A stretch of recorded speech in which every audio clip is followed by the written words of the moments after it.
Hello, magandang umaga po, Luzon, Visayas, Mindanao. Ito po lingkod, Dance Donela Sulyap, dito po sa Elsaldo Broadcasting. Ako po bumabati ng magandang ay makulimlim, hindi maganda. Makulimlim ang panahon, pero mainit po ang singaw ng dandampi ng hangin sa iyong katawan. Kaya sa lahat po ng mga namamasyal, mga naglalakad o ano pong gagawin sa labas, magdala po kayo ng palangga sa init o ito'y payong, tubig ng malamig para pag nakaramdam ko kayo ng init ng katawan, meron ko yung palangga, maibsan ng init na po. Yan po naman, sa lahat po ng mga nagsisimba, dyan po sa may Baklaran, araw po na naman po ng Miyerkules, laligi ko po yung pinaalala sa inyo, pagka-araw po ng Miyerkules, sa simbahan po ng Ina ng Lagi Saklolo, dapat po kayo mag-ingat-ingat sa inyong pagsisimba kasi po nagsisimba rin po mga mandurukot dyan, naglipa na rin po mga mandurukot dyan, kaya dapat po sa mga nagsisimba, huwag ko masyado nagpipikit-pikit. Baka yun po yung mga katabi nyo, magagaling ang mga kamay, mabuksan yung mga bag, mawala ang yung pitaka. Imbis na may pangkain kayo at pamasahe, baka po kayo magutom at maglakad pa uwi sa inyong tahanan. Kaya dapat po, ingatan nyo po yan. Tingnan nyo rin po yung katabi nyo, baka mamaya kasama po yan sa sindikato ng mga mandurukot, diyan po naglipa na sa simbahan ng Ina ng Lagi Saklolo sa Baklaran. Okay ha? At ngayon po naman, batiin ko muna po yung po nga birthday na kanyang karawan si Mr. Johnson Gotan.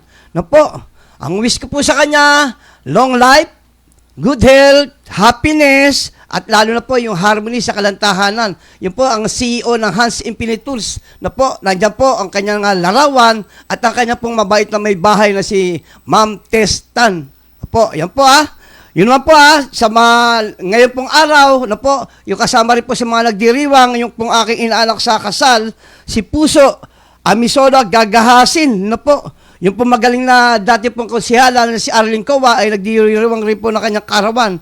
Yung pong si Apple Misamis from Dumaguete, yun po, yung anak ng aking anak na bunso, na ngayon po nagdiriwang din ng kanyang karawan dyan po sa Dumaguete City. Apple, utang muna yung aking pag-treat sa iyo para pagdating namin dyan sa Dumaguete, labas tayo para ikaw na may aming pakainin. Okay Yan po. Magiging po si Lourdes Tunel na kamag-anak din po namin. Hindi ko alam kung ito'y taga-Aklan o sa lugar dito sa Maynila naninirahan.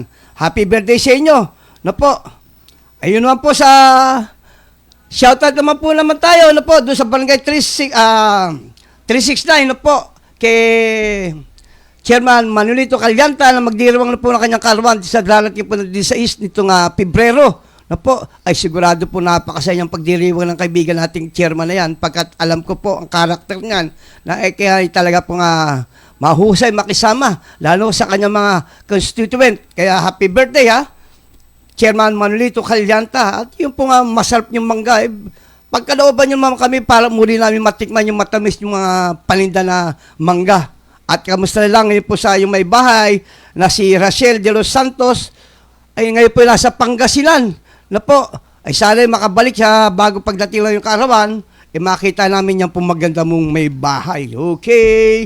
Shout out din po tayo kay Nicola Kongko, kay Kagawad, Ricky Abad, at yung po magaling pong tresurera si Malu Malyari Kongko, at yung po ngayon kagawad na si XO na ngayon po yung kagawad na si Ramon Marcilian ng Barangay 369, Zone 37, dyan po sa may Blooming Street. At shout out na rin po, doon po sa Edwards family from Australia to Dumaguete City, yung po sina John and Opelia Edwards, magaling po mabait na mag-asawa pong ito na ngayon po yung pasamantala nagbabakasyon dyan sa Dumaguete City na inaanyayahan kami ng aking may bahay na pumunta dyan sa Dumaguete sa susunod pong buwan, March 6, baka nandyan na po kami at magkita-kita tayo, magsama tayo sa mga ilang araw natin magkakakwentuhan, magkaharap-harap, para magkakilala tayo ng lubusan. Okay, Yan po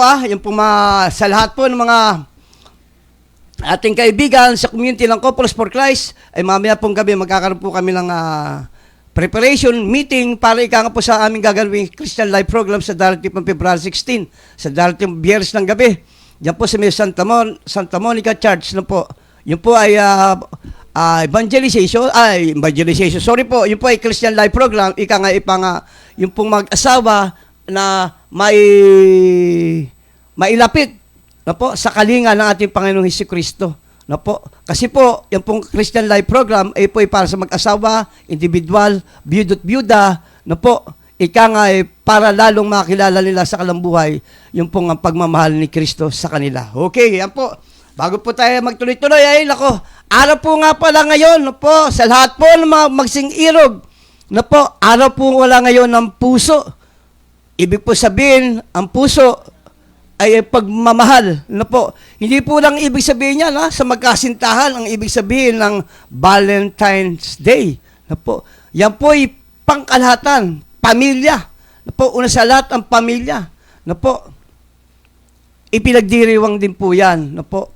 Buhat po sa mag-asawa, no? At hanggang sa kalang mga anak at apo. Napakasaya po yan ang pagdiriwang niyan, no po. Hindi lang po rin na pula, araw na po ng mga puso. Hindi, no po. Tandaan po natin, makikita niyo po ngayon, sa mga restaurant, no po, punong-puno, sama-sama, no? Ang pamilya kumakain, no? Nagkukwentuhan, naghaharutan, no? Dalang ikaw ipagdiriwang lang Happy Valentine's Day ngayon, no po. Yung po nga sa sinihan, puno rin po yan, sigurado. Doon po sa irog, mga kasing irog nila, yung pagmamahala nila, doon nila tinatapos po, upang lalo po maging maayos. Kasi pagka malamig, yun po yung pupunta nila madilim, no po, mas nagkakaroon sila ng magandang pag-uusap, no? Magkatabi, no? Lalo po nadadagdagan ng kailang pagmamahalan. Isa lang po yan sa mga sinahan siguradong punong-puno. No po. Yung pong pamamasyal sa Luneta, yan po, tingnan niyo po yan mamaya, makikita niyo po, dagsa ang tao dyan sa Luneta Park. Sigurado po yan, nandiyan po mga pamilya, mag-isang irog, no po, namamasyal, buo po yan, no po, buong maghapon po yan. Parang tikoy po yan, no po. Pag tikoy, sagisag po niya, dikit-dikit. Tulad po ng pamilya, no po, namamasyal ng buo, no po, ibig sabihin po niyan, nagkakasundo-sundo.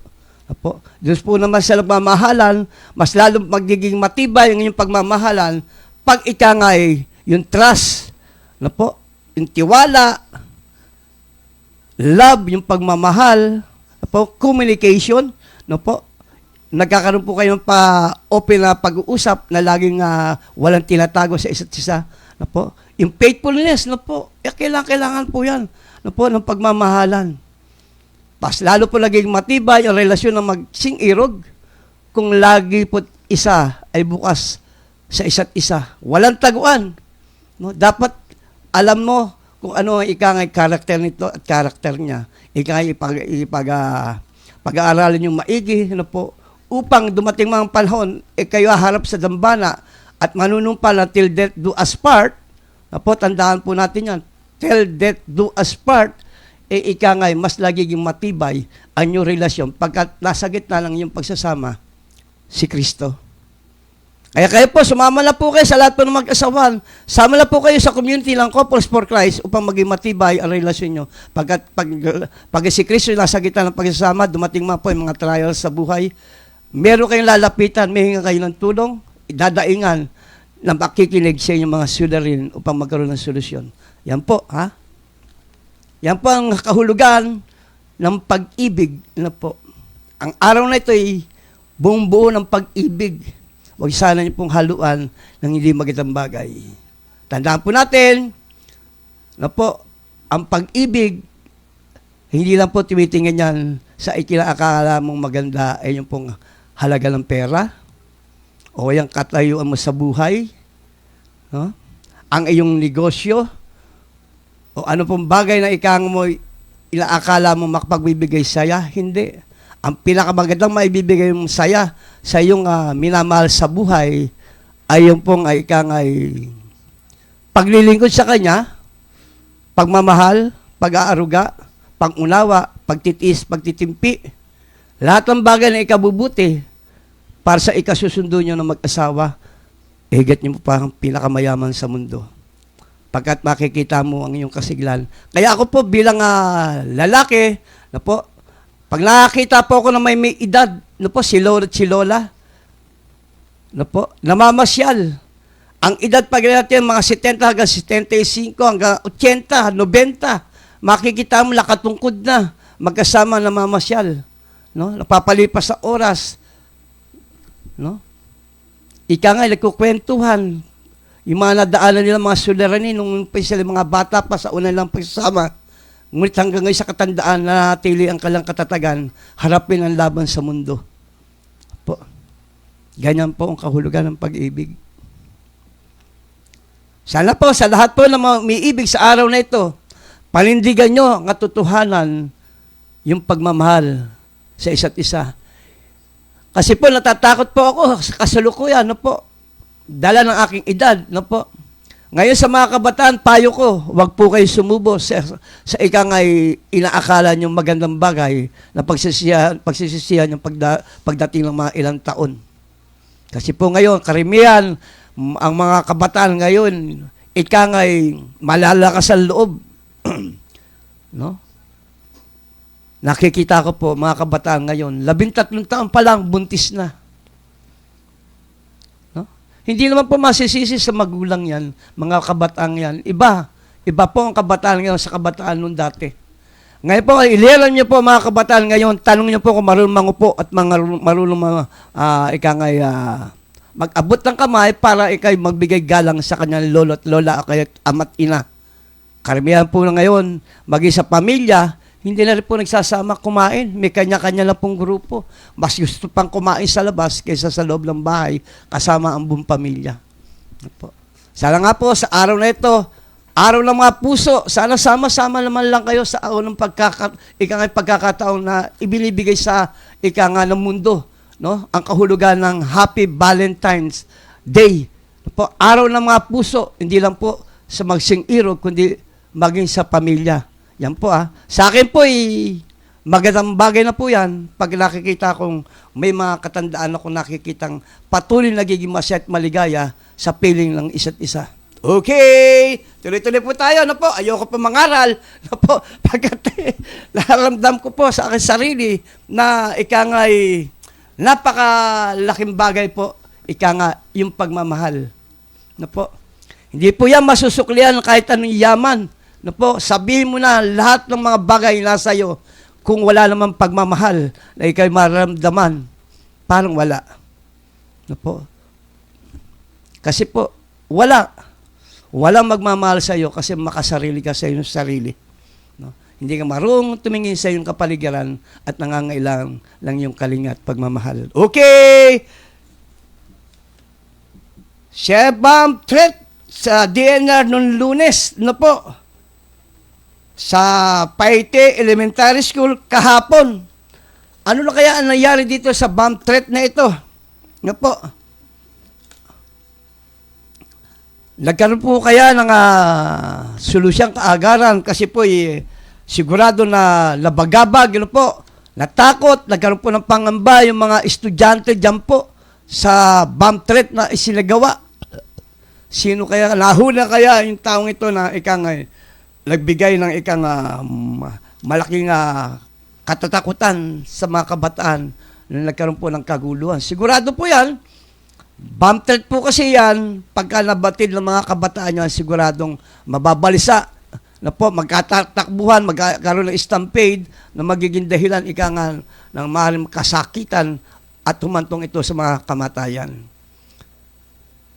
Nahuli na kaya itong taong ito na nagbigay ng hindi magandang bagay, yung pong kanyang ginawa ng magbigay siya ng pangamba doon sa mga estudyante. Doon po sa may Paite Elementary School. Tama ba to, Sir Chot? Saan lugar to? Saan, sa Laguna?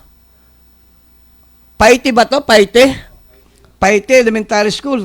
Sa Laguna pala ito.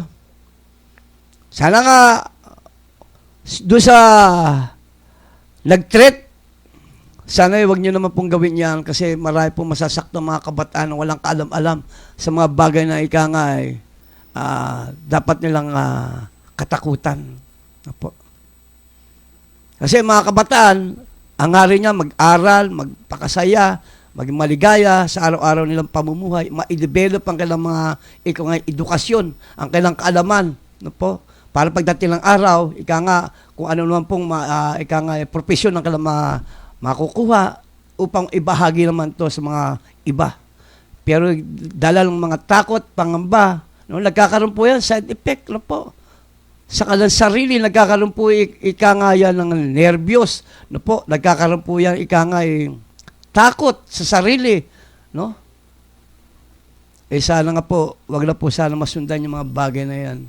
Sana ika nga mahuli ka sa mga iginawa mo yan na nagbigay ng pangamba sa buong eskwelahan ng Paite, dyan po sa may Laguna. Okay, tandaan po natin yan, sana wag po na maulit-ulit yung mga threat na yan kasi kawawa naman po yung walang kaalam-alam sa mga ginagawa nyong hindi maganda. Okay, ano po? Ito naman po tayo, ano po? I-shoutout muna po tayo, ano po? Yung ko sa dating chairman ng ngayon advisor, ano po, ng Barangay 51 Zone 4, District 1, na si Piping Garcia, na po, at yung pong bagong chairman na namamahala dyan po sa Barangay 51 Zone 4 na si Enrico Santos, na po, na isa po magaling din po na ikang chairman, na nakita ko agad kailan lang po ito umupo, na po. Nakita ko yung pagbabago ng mula po sa kanya na sasakupan. Po, naging malinis po, yung po lugar na kailangan kinatitilikan na kailang barangay. Kasi po, mayroon po mga kababaihan pa rin, nag-volunteer pa para magwalis, para matulungan. Po, yung kalang barangay na maging maayos. Meron din po sila sama-sama,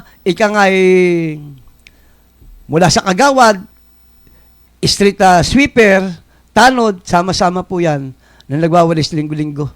Diyan po sa Barangay 51, Zone 4, District 1. Diyan po, mula po dyan sa may Malong Street, hanggang doon po sa may Moriones, na po, ang sakop nila, kaya po medyo malaki-laki na kailangan pong wawalisan. Buti nilang at masipag, maayos ang kailangan advisor na kinuha ng ni Chairman Enrico Santos para magtulungan para sa ikaulad at lalong ikagaganda ng kailangan nasasakop ng barangay. Okay! Shoutout po tayo sa lahat po, no? Ito po isikabubuti ng bawat isa. Ngayon po naman tayo, balik na po na tayo sa ating pag-uulat, no po? Yung pong tagtuyot, naku po, ayan na po, ang climate change, no po? Marami na pong probinsya sa kasulukuyan na talaga po nakakaramdam ng tagtuyot, no po? Walang kakulangan ng tubig, bitak-bitak ang lupa, hindi makapagtanim, no po? Kawawa lang po ang ating mga magsasaka sa kanayunan, no po? Yan po Ito po mula po sa 50 ay bumabaw na sa 41 ang bilang ng mga probinsyang apektado ng El Nino sa bansa. Ito ay batay sa pinakahuling datos mula po sa pagpupulong ni Pangulong Ferdinand Marcos Jr., Department of Agriculture DA at Task Force El Nino nitong Martes ng umaga. Sa press briefing sa Malacanang, sinabi po ni Presidential Communication Office PCO spokesperson Undersecretary Joel Villarama na naturang bilang 17 sa lugar na nasa dry condition status, 10 ang nasa ilalim ng dry spell at 14 ang nakakaranas ng drought o mahabang panahong natagtuyot. Pinakaapektado niya rito ang lugar ng Region 9 at Region 6 kung saan umaabot na po sa higit 150 million na halaga ng pinsala ng produktong pang-agrikultura tulad po ng mais at bigas. Gayun din po ang kabilang po pagbaba, sinabi po ni Villarama na kailangan pa rin ipatupad ang paghahanda dahil po sa epekto ng El Nino na posibleng magpatuloy pa hanggang Mayo. Nako po. Dito pa sa Kamaynila, sa lahat po ng mga dapat po tayo mag-ingat-ingat kasi bumababa po ang level po ng tubig dyan po sa ating mga dam. No po. Sana po matuto po ang mga mamayang Pilipino, lalo po dito sa Kamaynilaan, yung pong mga gumagamit ng sobra-sobrang tubig. No po. Maging mga bumbero, minsan po, nagdidilig, ginagamit yung tubig ng bumbero. No? Na pinanlilinis sa kalye. Yung pong mga sa mga tahanan, no po, sana nga po matuto tayo magtipid-tipid. Yung pong mga pinaghugasan ng pinggan, no po, pwede po natin gamitin yan, pangabuhos po sa kubeta, no po. Ilagay po natin sa isang lalagyan. O pag kami, kailangan buhusan po sa ating palikuran, yun ang gamitin natin. Kasi po, pag dumating po talagang wala na po masyado makakuha ang tubig, no, apektado po ang buong lungsod. No po, Kamaynilaan, iba-ibang kanayunan, no po, nako po. Isama na rin po natin sa ating pagdarasal na sana ay dumating ang Mayo, magkaroon po na talagang ulan para po madagdagan yung pong tubig na nagbibigay po ng tagtuyot sa ating po mga magsasaka, no po. Nagtatanim ng mga mais, bigas, at iba-iba pang mga pang agrikultura para po sa kakainin ng ating mamamayang Pilipino. No po. Mahirap po yung tagtuyot. No po. Pati po ang ating mga lalamunan natutuyo dahil po kakulangan natin ng tubig na ating maiinom. Kasi po, kukontrolin po yan para lahat mabigyan ng pagkakataon magkaroon ng tubig. Po. Pero nga sa akin po, ang pinakamabibigay ko lang po talagang advice dyan ay pong ipagdasal na dumating ang panahon na magkaroon ng ulan na makapagdadagdag ng tubig dyan po sa ating mga dam. Yan po Kaya po lahat po tayo sana maging matutong magtipid, mag-ayos sa tubig. Huwag po tayo magsayang. Pagkagising natin sa kinabukasan, wala na rin po tayong tubig na pag binuksan nating gripo, kontrolado na po, patak-patak na lang. Po. Yan tandaan po natin kasi mas maganda po yung natututo po tayo magtulungan. Po. Para po sa mabigyan din po natin makatulong din po tayo sa mga nangangailangan. Okay, yan po na po tayo. Punta naman po tayo sa West Philippine Sea at madalas po natin ito nagiging suliranin. Napakahabang panahon na lagi na lang po tayong ganyan. No po. Magandang hari ng ating Pangulo para sa ating bansa. Pakipagkaibigan sa iba-ibang bansa, lalo po sa China. Ngunit ang China hindi yata kaibigan ang hinahanap. Ang hinahanap yata nito hindi magandang bagay. No po. Yung magkaroon ng kaguluhan. Hindi pa pangkalakalan, pagkakaibigan. No po. Pagbibigay ng hanap buhay sa bawat bansa. No po. Kasi ang West Philippine Sea, pag-aari po yan ng Pilipinas. Hindi nyo pag-aari yan. Hindi po West China Sea. No po. Sana matuto kayo sumunod. No po sa pinag-uutos ng batas. Angklo na hindi inyo yan. Iyay pag-aari ng Pilipinas. Ayan po. Panibago na naman. Ito po, 14 na Chinese vessel na mataan sa West Philippine Sea. No po. Ng Philippine Navy. Namataan ang kabuuan po 14 na vessel ng ilang pong features na Kalayaan Islands Group, West Philippine Sea. Ayon po sa Philippine Navy, sa press briefing nito Martes, sinabi po ni Philippine Navy spokesperson for WPS Commodore Roy Vincent Trinidad na nakita ang Chinese vessel sa sumusunod na Futures Pag-asa Sea, isang China Coast Guard CCG vessel sa 4 po ng Chinese fishing vessels na maaari pong military na po pala ang nito, militia, no po. Panata, 5 Chinese fishing vessel, Kota, 2 Chinese fishing vessel, Ayungin, isang CCG vessel, Parola, isang Chinese fishing vessel.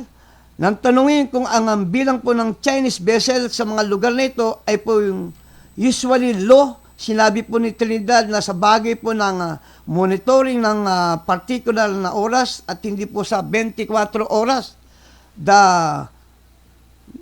normally of the South China Sea will not depend on the members is not alarming if the numbers will be high.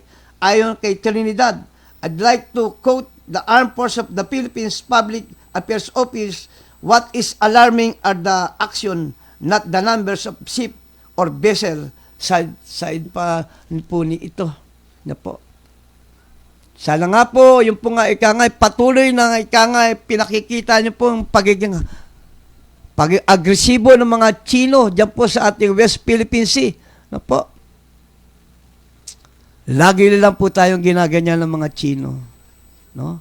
Saan ba nagsimula? Yan po dati pong ganyan. Dati po hindi naman ganyan ka-agresibo mga Chino na yan. Sino kaya ikangay nasa likod ng pagiging agresibo ng mga inchik na yan? Na halos lahat ng gustong gawin sa bansa natin ay yurakan.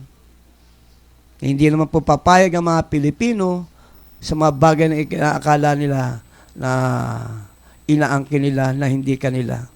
Ang sa inyo at sa amin. No? Hindi mo dapat pakilaman ang hindi nyo nasasakop. Pagkat manatili, maninindigan ng aming Pangulong si Bongbong Marcos Jr., na kahit katiting lupa, buhat po sa bansang Pilipinas, ay hindi nyo pwedeng angkinin. Yan po ay pininindigan, kumikilan lalo ng ating pong Pangulo, no, sa kanyang conference na ikangay, nilahad niyang muli ang kanyang ikangay paninindigan para po sa ating soberanya ng Pilipinas. Sige, Pangulo, alam kong napakahaba ang pasensya at pangunawa ng ating mga kasandaluhan dyan po sa ating lugar na pinag-aagawan na po, yung West Philippine Sea. Sana manatili pa rin ang ikangay kahinuhunan na po ang pagtitis at pagtitimpi natin mga kasandaluhan. Kasi ayaw nga nila, humantong sa bagay na hindi maganda. Yung pagpatuloy ng pangaharas, pambubuli, na po, ng mga Chino na yan, na dinadaan sa laki ng kalang mga vapor, pandigma, na hindi naman dapat ipinakikita dyan sa lugar na yan. Ano yan? Takutan? Okay yan po Tandaan po natin, hindi po ang bawat Pilipino na po handa naman ipagtanggol ang sarili nating bansa. Ayon nga po sa ating pong DND na po, na sigibo, na po, patuloy tayong nakipagsundo para sa kapayapaan, na po, para sa kaayusan. Pero nagkakaroon pa rin po ng mga bagay na hindi maganda pagkatapos ng usapan. Kasi po, mga inchik na ito ay hindi marunong sumunod sa pinag-usapan. Hindi bagay na dapat pinaniniwalaan pa.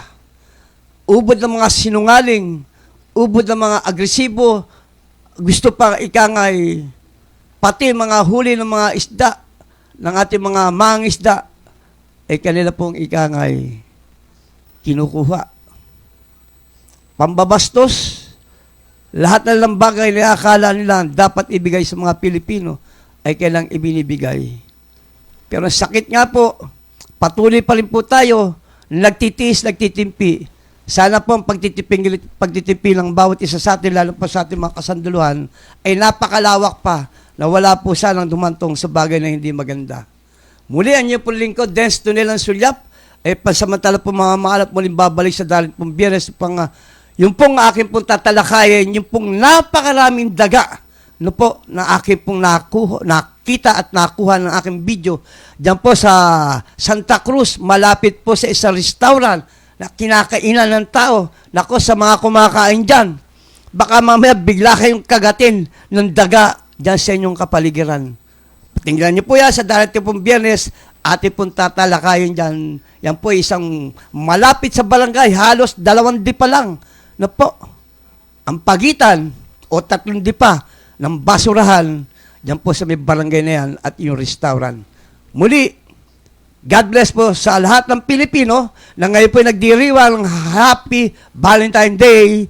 Sa lahat po ng magsing-irog, maging matatag kayong harapin ing ikangay pagmamahalan. God bless po.